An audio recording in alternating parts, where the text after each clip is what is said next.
कहानी शुरू होती है और हम क्रिस नाम के एक आदमी को देखते हैं जो अपने बेटे क्रिस्टोफर को स्कूल छोड़ने जाता है। क्रिस की फैमिली में उसकी वाइफ का नाम लिंडा होता है। लिंडा और क्रिस दोनों अपने परिवार को चलाने के लिए बहुत ज़्यादा मेहनत करते हैं। क्रिस अपनी सारी कमाई बोन डेंसिटी मशीन में लगा देता है और उसको महीने में कम से कम 2 मशीनें बेचनी होती, मगर वो काफ़ी समय से एक स्कैनर भी बेच नहीं पाता। एक दिन जब क्रिस एक महंगी लाल कार को देखता है तो वो उसके मालिक से 2 सवाल पूछता है कि आप क्या काम करते हैं और ये सब आप कैसे संभालते हैं। जिस पर कार का मालिक उसे बताता है कि मैं एक स्टॉक ब्रोकर हूँ और मेरी सैलरी $80,000 हर महीने है। ये सुनकर क्रिस बहुत ज़्यादा खुश होते हैं और उन्होंने फ़ैसला किया कि वो भी एक स्टॉक ब्रोकर बनेंगे। क्रिस ने एक स्टॉक ब्रोकर फर्म में अप्लाई किया और उन्हें वहाँ से ये पता चलता है कि 6 महीने तक कोई भी सैलरी नहीं मिलेगी और चुने जाने पर नौकरी दे दी जाएगी। कड़ी मेहनत करने के बाद भी क्रिस घर का खर्च नहीं निकाल पाते। उनकी वाइफ अपने काम में डबल शिफ्ट करके काफ़ी समय तक क्रिस का साथ देती आ रही थी, मगर एक दिन इन परेशानियों को देखकर वो क्रिस को छोड़कर चली जाती है, जिस वजह से क्रिस बहुत ज़्यादा दुखी हो जाता है। लेकिन उनके पास उनका बेटा क्रिस्टोफर होता है, इसलिए वो हार नहीं मानते और अपने जीवन को बेहतर बनाने के लिए काम करते रहते हैं। मगर ये आसान नहीं था, इसके लिए उनको कड़ी मेहनत करनी थी। जिसके बाद क्रिस ने उसी स्टॉक ब्रोकर फर्म में अप्लाई किया, लेकिन इंटरव्यू के ठीक एक दिन पहले क्रिस को पुलिस पकड़ लेती है और उसे जेल में डाल देती है, क्योंकि उसने अपनी कार का चालान नहीं भरा था। अब अगले दिन पुलिस क्रिस को छोड़ देती है, पर क्रिस के पास इतना समय नहीं होता है कि वो अपने कपड़े बदल सके। जिसके बाद क्रिस उन्हीं कपड़ों में इंटरव्यू देने जाता है। वहाँ पहुँचने पर वो उनसे कहता है कि मैं आधे घंटे से यही सोच रहा हूँ कि आप लोगों को मैं क्या कहानी बताऊँ, पर मैं कोई कहानी नहीं बना रहा हूँ, बल्कि सच में मुझे गिरफ़्तार कर लिया था क्योंकि मैंने अपनी गाड़ी का चालान नहीं भरा था। अब इसके बाद वो सभी लोग क्रिस की क्वालिफ़िकेशन देखते हैं, जो बहुत कम थी।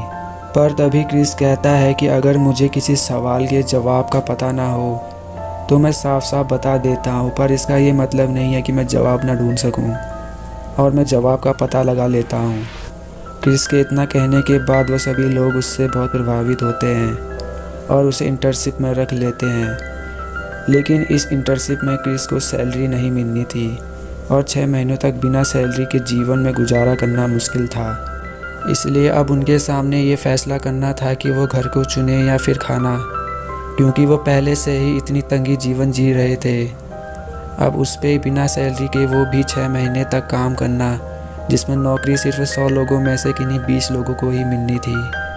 मगर अपने इरादों के पक्के क्रिस ने घर को नहीं बल्कि खाना चुना। इसलिए अब उनके पास रहने के लिए कोई घर नहीं था, जिस कारण वो अपने बेटे के साथ रेलवे स्टेशन के टॉयलेट में रात गुजारते थे। पर इतनी परेशानियों के दौरान भी क्रिस ने हार नहीं मानी। क्रिस ट्रेनिंग प्रोग्राम में बड़ी लगन से काम करते थे। वो पानी भी नहीं पीते थे ताकि टॉयलेट न जाना पड़े, जिससे उनका समय बर्बाद ना होता। मगर पेट भरने के लिए पैसे चाहिए, जिसके बाद क्रिस अपना खून भी बेच देते हैं। इनके जीवन में ऐसा चलता रहा और एक एक दिन घर के 6 महीने बीत गए और फिर एक दिन वो भी आया जब क्रिस का रिजल्ट आने वाला था। उनके सीनियर उन्हें बुलाते हैं और क्रिस उनसे कहता है कि आज मेरा आखिरी दिन है इस कंपनी में। पर सीनियर क्रिस से कहता है कि अगर तुम्हारा कल पहला दिन हो इस कंपनी में तो। यह सुनकर क्रिस की आंखों में आंसू आ जाते हैं।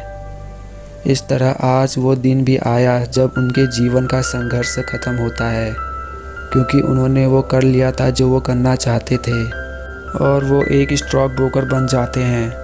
इसके बाद क्रिस ने कभी भी पीछे मुड़कर नहीं देखा और कुछ सालों बाद क्रिस ने $10,000 से खुद की कंपनी खोल ली और आज क्रिस गार्डनर का नाम अमेरिका के मल्टीमिलियनेयर्स में लिया जाता है।